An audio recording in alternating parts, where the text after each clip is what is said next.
Anger made you stronger.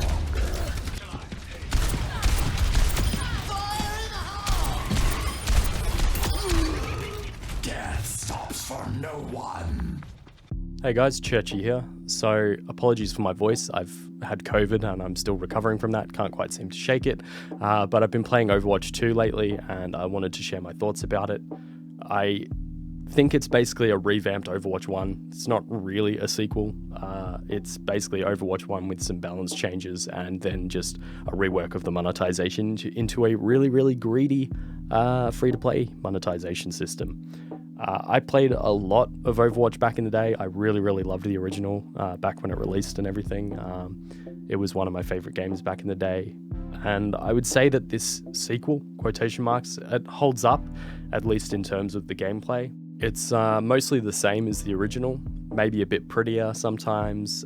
It runs a bit smoother, but it did have a poor launch. That was Blizzard got DDoSed attacked. I won't really judge them on that, but I will say that I've noticed I've had a lot more laggy servers or higher ping servers. A lot of the time now I find myself in a server with 120, 130, 150 ping. And it's rarer that I get a nicer server with 50 ping.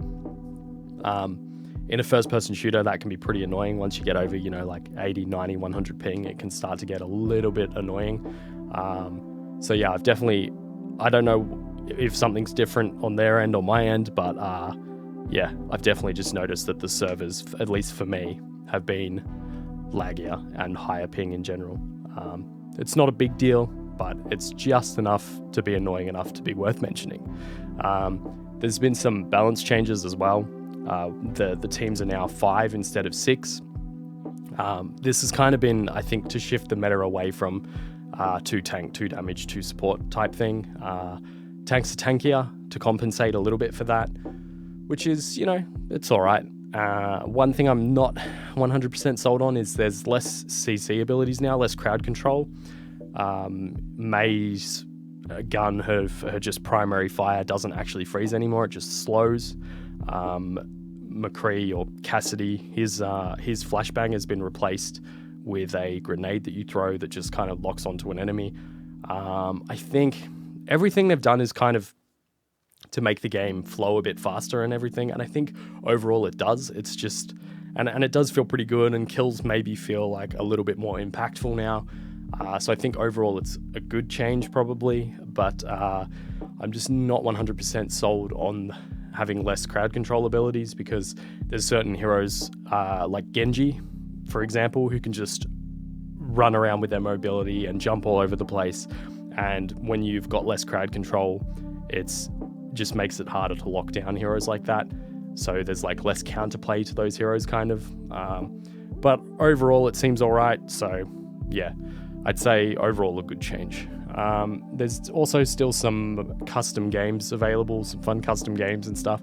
I haven't really played many of those or touched those. I've just been playing the core Overwatch gameplay. And the core gameplay has been pretty similar. It just looks like they've removed the capture the point mode, where you'd kind of capture point A and then try and move on and capture point B. It looks like they've replaced that with a tug of war kind of game mode, which is basically where there's a robot and both teams have to try and fight the other team off the robot. And then when there's allies near the robot, it moves towards your goal.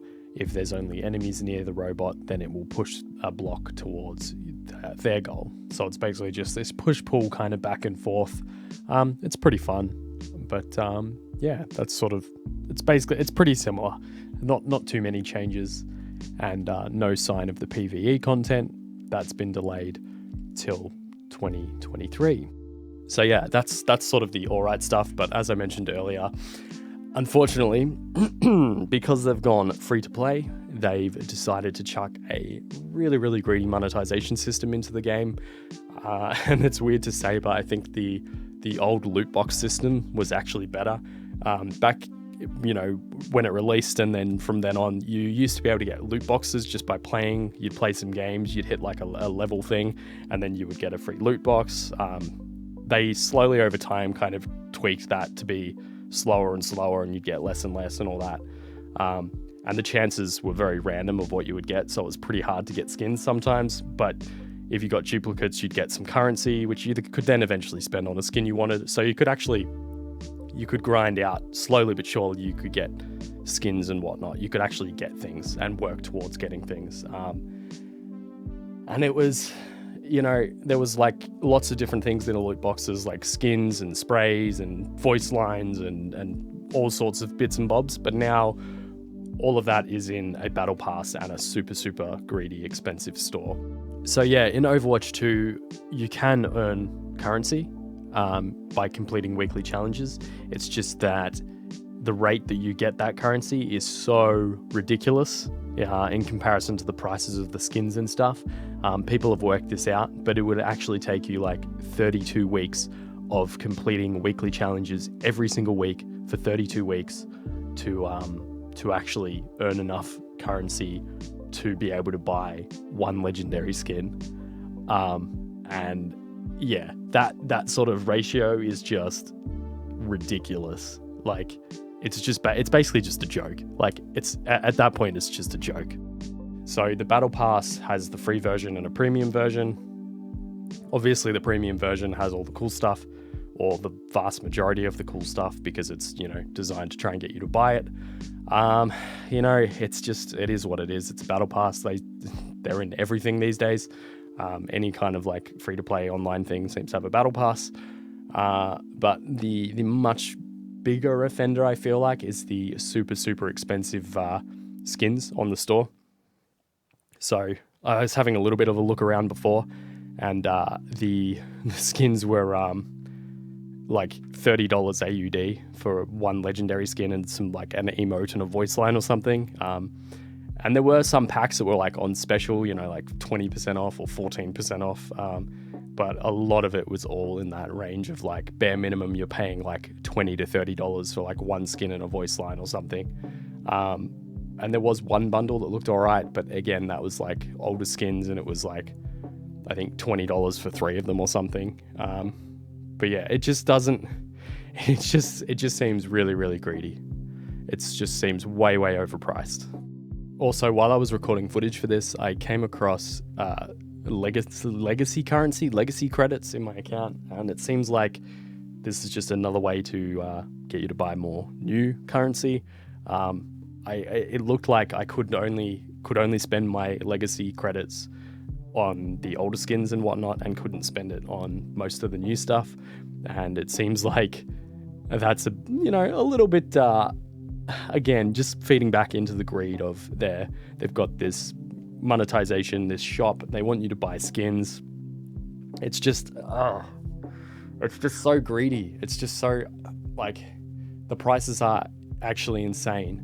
The only time I could think it would be justified to buy one is maybe if like you were a free-to-play player, you came to the game and you had not spent any money on it at all, and you've had like 100 hours of entertainment out of this game, then it might be worth buying like a $30 skin to support the game. Like, I mean, I've done things like that in the past, even with Overwatch.